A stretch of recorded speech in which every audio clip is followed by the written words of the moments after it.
As you know, the purpose today is to give you an honest synopsis of what we've done, where we are, and where we hope to head concerning the task force and the creation of community college here in Brazos County. Quick history. This task force just started in June of this year. There's been many years of efforts, however, to talk about that workforce has been talked about with Glenn in many efforts to try to improve the workforce here in Brazos County. And the emphasis there is Brazos County. Our RFP that was issued in September was intended to ask for a proposal that specifically deals with workforce here in Brazos County, not somewhere outside Brazos County. Unfortunately, when we started this thing in June, one of the things we figured out, if an option was to create our own community college, well, that triggered a lot of legislative processes that we had to adhere to. So we're on a very, very short fuse, and that's why everything is very accelerated to meet the deadlines that the legislative process requires. Our mission has always been, what is in the best interest of Brazos County? That's what drives this whole process. The task force suggested there's two primary focuses that we want to entertain. One is to purchase the assets in Brazos County. The second, if that couldn't be done, to entertain a proposal where we would consider joining the taxing district, and in that process we would get at least minimum adequate governance of what happens in Brazos County as to the academic and workforce activity. Instruction, we did meet with Blend representatives on November 14th. David Summer, who's the chair of the trustees for Blend, was there. Mary Hensley, who is the president, and Karen Buck, who's over the workforce activities. In that meeting, it was very professional, very cordial, and a positive meeting in my mind. Unfortunately, at this point, we've not had any communication back from them. We've also, since that time, made an open records request that basically to get at least the financial information of the Bryan campus so we can begin the due diligence and try to figure out what is a reasonable indication of value to purchase the Bryan campus. And unfortunately, this time we still have not received that data, but we're still hopeful that we will, hopefully in the next few days. What we're asking you to help us on is to relay to the community what some of the priorities the task force feel are the critical items. One is we want our local high school graduates, both public and private high school graduates here in Brazos County, to get in-district tuition. So we hope for substantial savings for our kids that would seize the opportunity to go to Blend. We would expect to get an adequate governance to what is going on the business decisions of the Bryan campus. We feel that what we believe to be facts is there's more than enough adequate income coming to the Bryan campus to cover not only the academic needs that we would like to see enhanced, but as well as workforce. We want for the Brazos County residents first-class academic and workforce solutions, facilities, and the quality of the programs. One of the things Tom McDaniel gets when he gets a request for proposals from companies wanting to come here, one of the top 2 or 3 questions is, what do we offer in workforce training, technical training? And it is our opinion for the economic development of Brazos County, we got to do more and better than what we have currently. The petition that is the real priority that we need a focus on.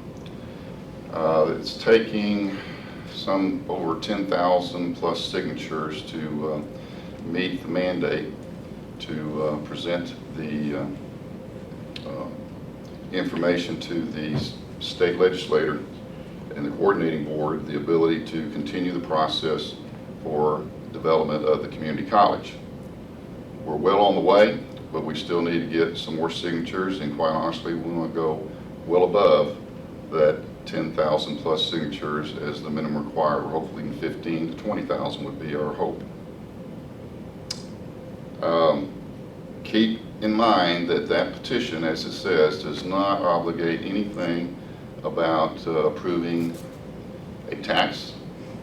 This simply gets us to the next step. And for us to continue the process, we need to be a successful petition signature drive, and it's got to be done.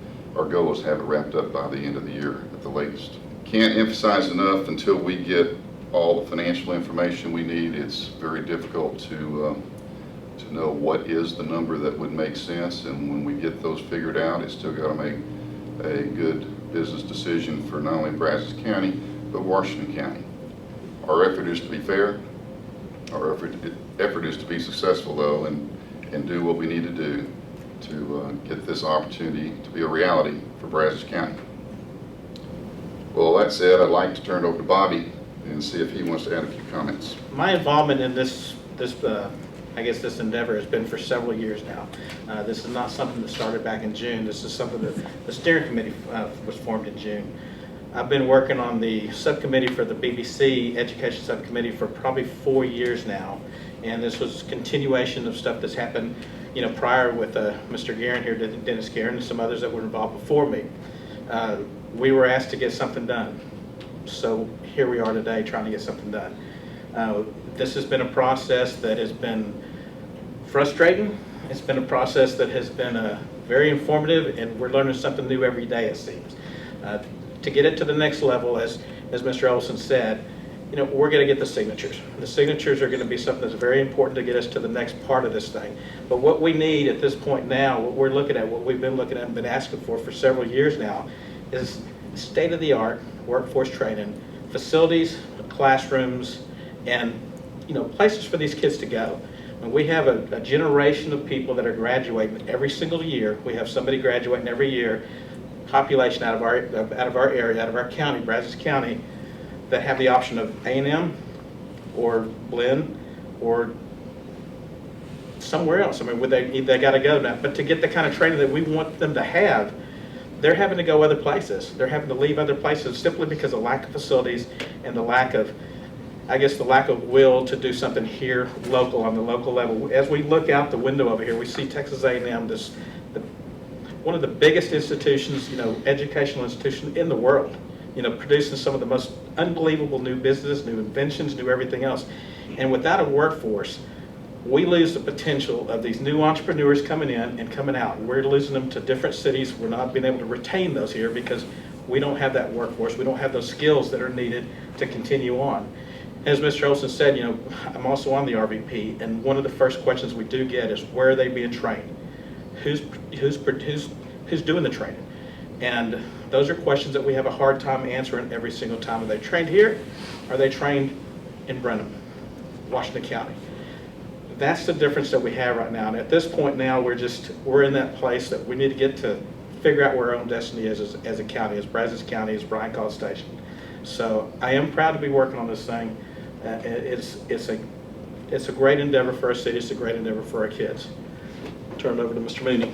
I'm Carl Mooney. I'm mayor of College Station. Some people who talk to me about this endeavor simply ask a one-word question: why?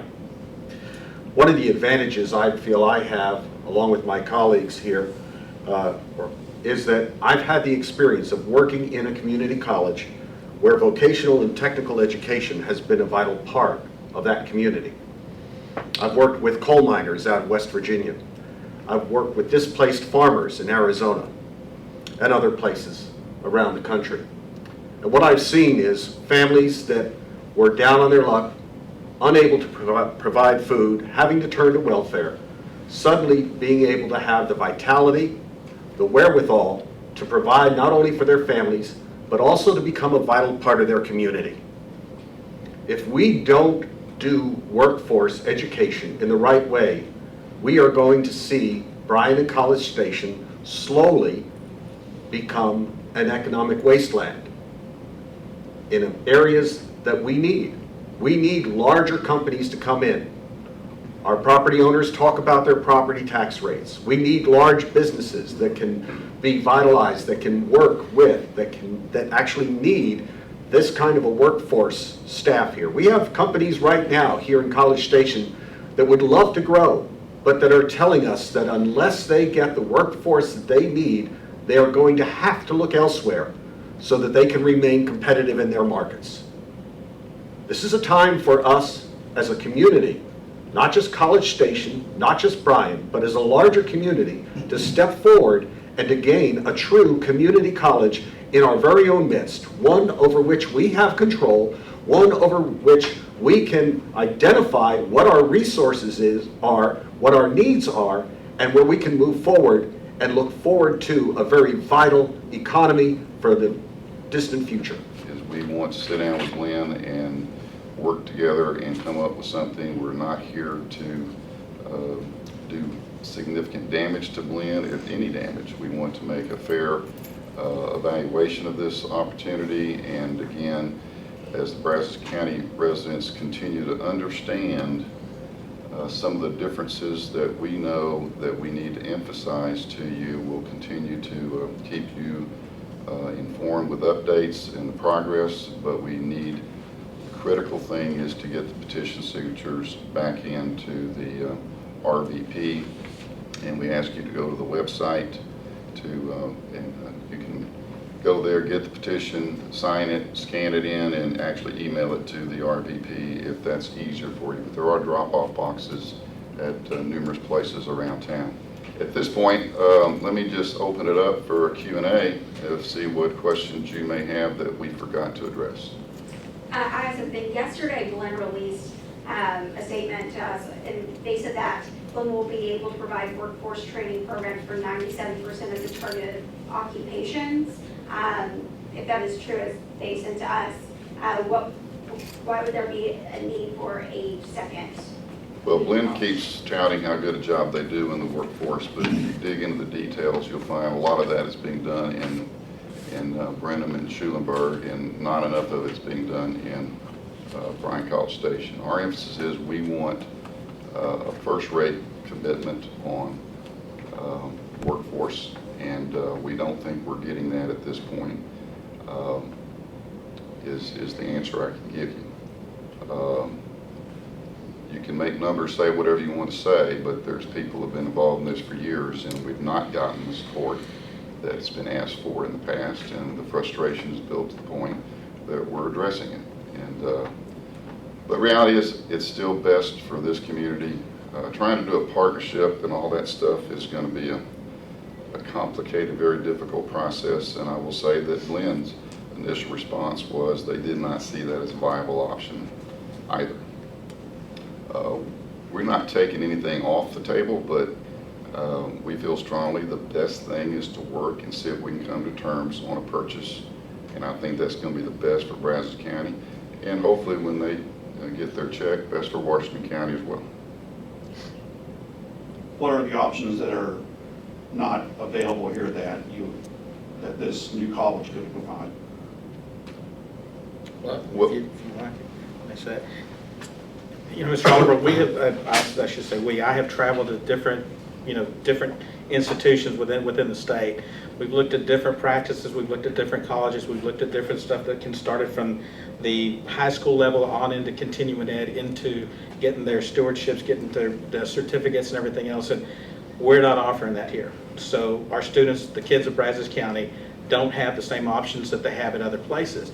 The things that aren't being offered is, maybe we should be talking about best practices. You know, when you go and tour some of these facilities, they're unbelievable. They're on par with like what we have here at Texas A&M.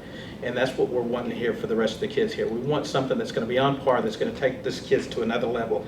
We have an opportunity now to literally raise the income level of our city with workforce. I mean, we can turn them out and they can work for, and not to put anything, they can flip burgers, they can do whatever, they could work for me.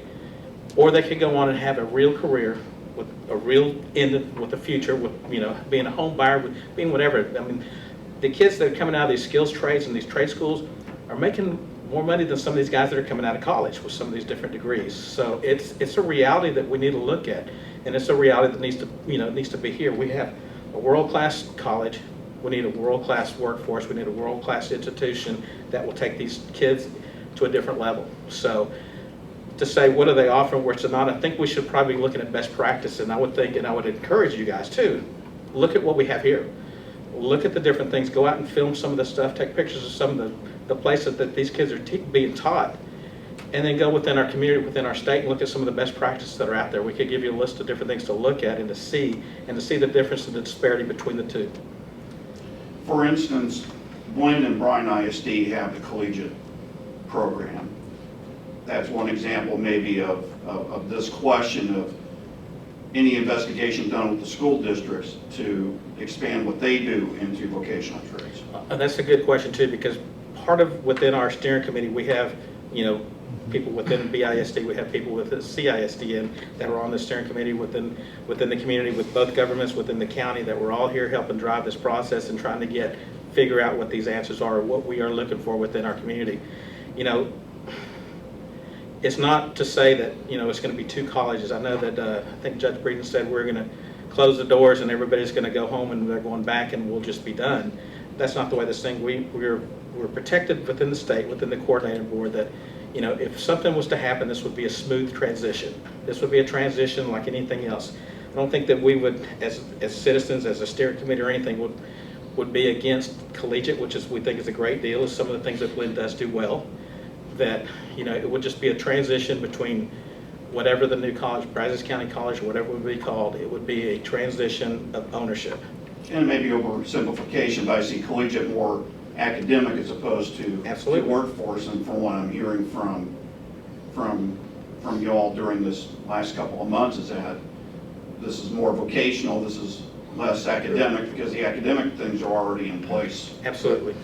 Just to make a point, with workforce education, there is an academic component. Sure. There are 15 semester hours, basically, of credit. And you're talking about developmental reading, writing, math, so that a person who's suddenly getting a paycheck knows how to balance a checkbook, knows how to write a letter, can do the basic things that they need to do, write a resume, right? Because now I've got a skill, I need to be able to share that with people.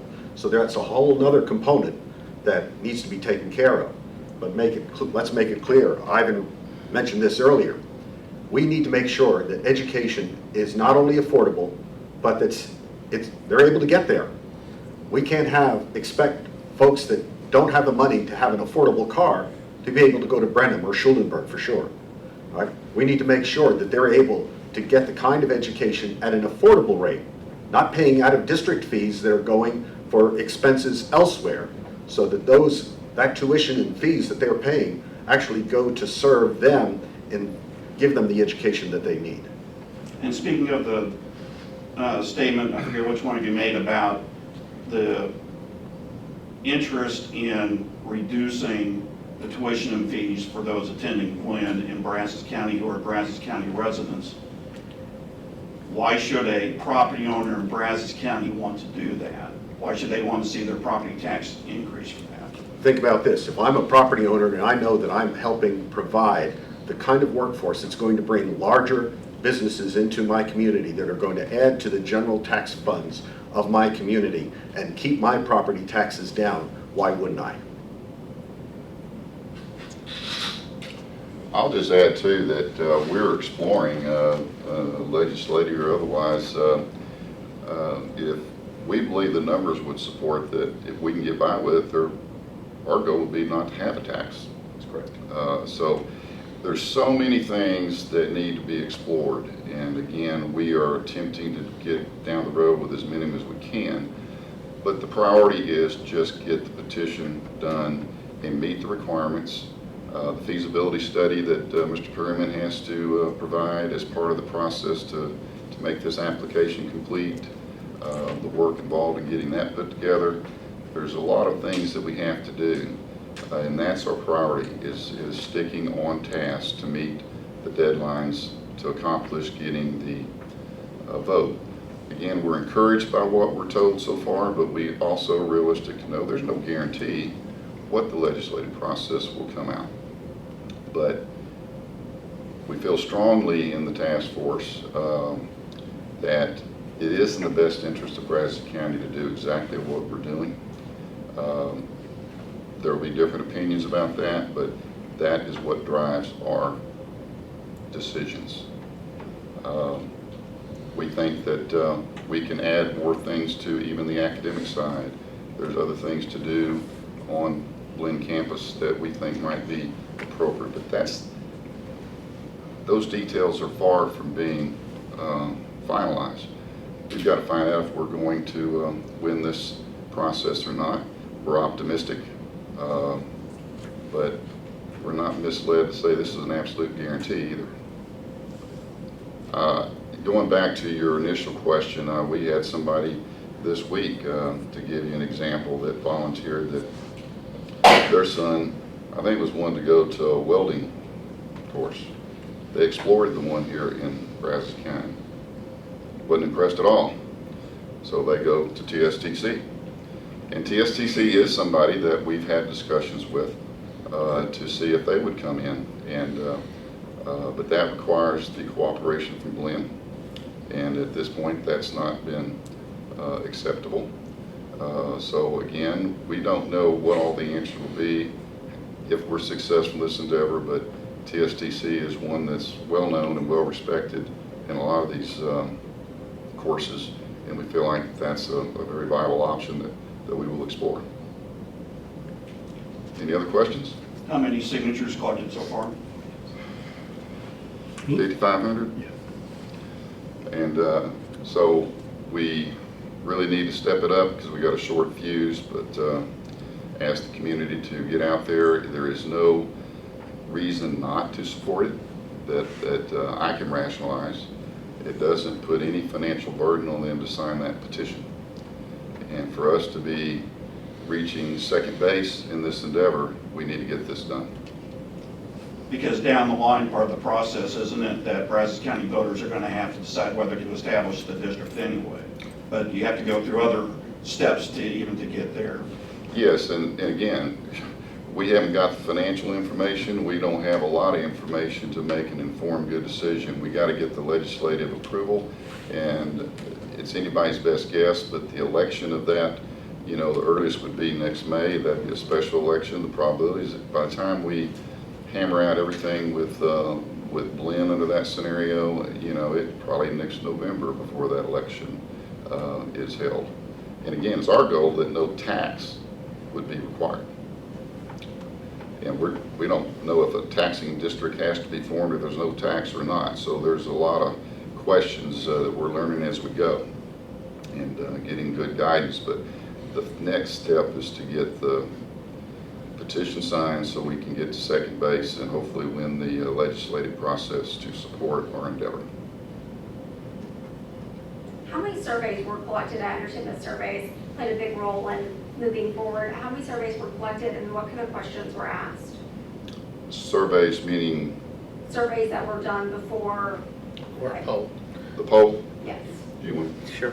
Just to give you an idea, when we formed this subcommittee, the first question that was pretty much asked within our group was, look, is there really even a need or a want for this? That was the first question everybody asked. And everybody said, look, we're sitting around a table and we're going, this is what the community needs, but is this really the appetite within the community? That was the first question that needed to be answered. So, you know, we decided we would hire a pollster to get over here and make a poll and figure this out. We had some people say, look, we can drive this question. We had some people who know that we can do this way or that way, because as we all know, polls can be skewed anyway. Our understanding, what we wanted was a real poll that gives us real answers, because let's be quite frank, we're all up here putting our names on the line, and you know, we're out here doing this work that we don't get much for this. You know, we just do what we're doing because it's the right thing to do. Within that poll, we find out that the citizens, the community, absolutely want something like this to happen and see the needs. And we polled probably the most likely voters across the board. And we would know that this is the people that are going to be out there that would going to be the vote, and they're actually going to be the ones that have the highest risk of having something, if there is a tax that are imposed, they're going to have the biggest, greatest amount of tax imposed on them particularly. We knew if we skewed it a different way, we could have people who really didn't have their more, you know, leasers or renters or stuff like that, and you know, we'd probably get even a bigger response and a better response, but that's not what we wanted. We wanted real numbers.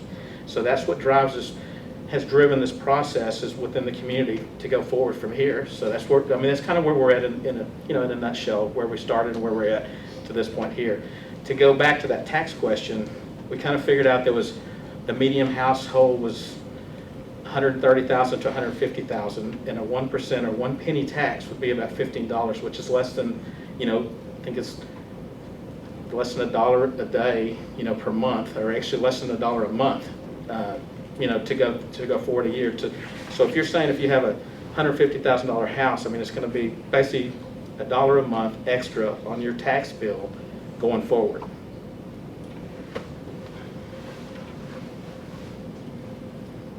I know information is still being gathered, so I guess my question is, at this point, assuming that the signatures come in and this does go to a vote, do we know exactly what the question will be to voters, what they're saying yes or no to? Well, nobody go to the voters until we have a good business plan that, you know, a lot of people in this community will be involved in to make sure it is a viable business decision to support. And like buying any business, takes a lot of due diligence, and that hasn't even started. We got to get the information from Glenn, and hopefully they will honor the open records request at some point soon, and start that process as quickly as we can. Was that records request put in on the 11th? Yes. Okay, I was trying to do the mental Yes. math on the 10 That- days since I know right. there was the Thanksgiving break. Correct. Has Right. the 10 days passed, or do they still have? They've passed. It's It's passed. Okay. You know, they did have a phone conversation that said they had email problems and that maybe they were late in seeing it, but needless to say, we're still anxious to get that information. So they haven't indicated if they're sending that off for an opinion or if they're still compiling things? The indication was that they were getting us the information. Okay. Anything else? Well, again, thank you for coming. This is a very big deal for Brazos County. Can't emphasize that enough, and it's not easy. It will have its challenges. But again, we're up here to try to do what's best for Brazos County, and hopefully the community knows that and will support us by getting those petitions signed. You might add where the petitions are on the website, petitions are being businesses in the community. Well, the petition, the drop-offs, all the bank and trust locations have a drop-off for you to get the petition to sign and drop it off there. The BB&T branches as well are an option. Bobby's Business House of Tires, and who else? I think Kesco next door, Kevin Croce, Gabby Croce, next door Kesco. So The easiest, I think, is to go to the website and print it off and scan it in and email it to the RVP is the best thing to do to ease it if you've got a computer to print it out and execute it. And I believe we were told it needs to be in blue ink. Is that another issue? So, you know, but scan it in, we'll take it and, you know, assume it all fits the criteria, and hopefully we get a lot of signatures here in a very short period of time.